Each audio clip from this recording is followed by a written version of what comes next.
Hi, I'm just going to do a reading from my story, Another Fish in the Sea by Amy Kelly. Dedication. For my mom on her 75th birthday, a true romantic who taught me to believe in love, and for my 4 sisters who showed me what love looks like every day. I don't understand how the tick of the clock's hand means the same quantity of time at the beginning of the school day as it does at the end.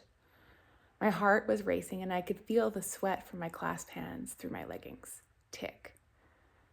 I couldn't believe I was about to go through this again, another blind date.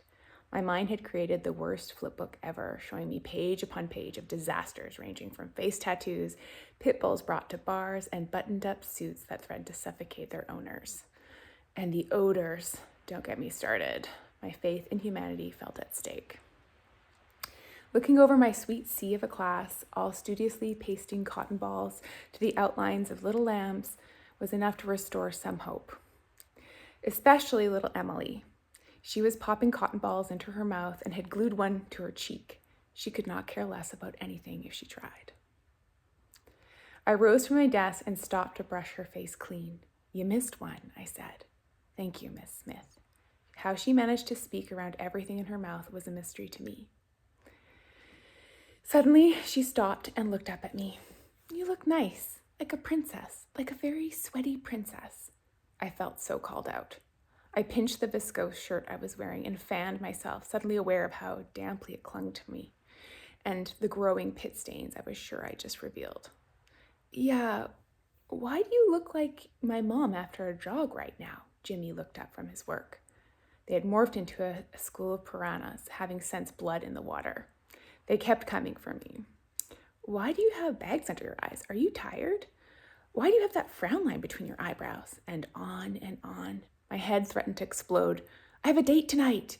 Silence. That was too much for their tender first grade faces. Their eyes looked unblinkingly at me, like I'd just happened upon a nest of barn owls.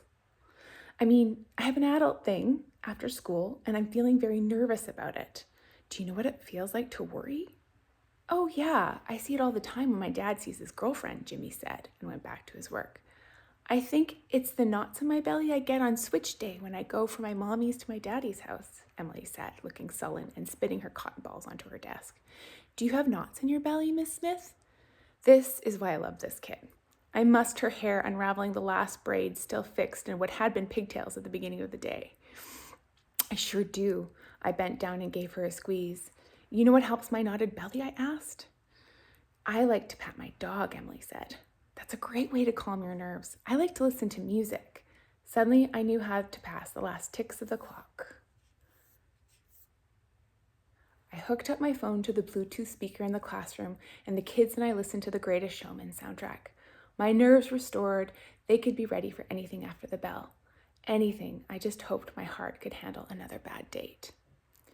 I was a tornado undressing from my work clothing and picked up and rejected the dresses strewn over my bed.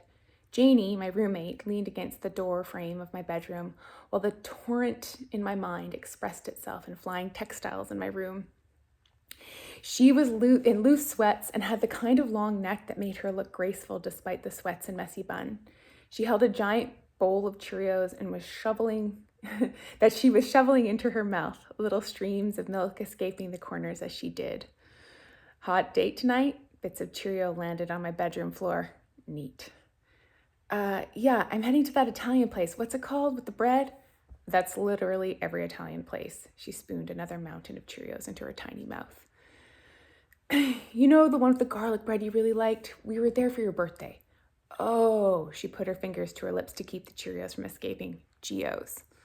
"That's the one. What do you think of this onesie?" I'd pulled out a mustard one piece. "Too business for dinner?" "Too Oompa Loompa." She walked to my closet and brought out my best little black dress. "Do you really think I need to bring out the big guns?" "That depends," she slurped her cereal. "Are you going for Attractive or Chocolate Factory?" Noted. Part of me wanted to plunk down right beside her on her couch, drown myself in a big bowl of cereal, and watch Gilmore Girls until I fell asleep. But the other part still wanted to believe that something special was about to happen. Thank you very much.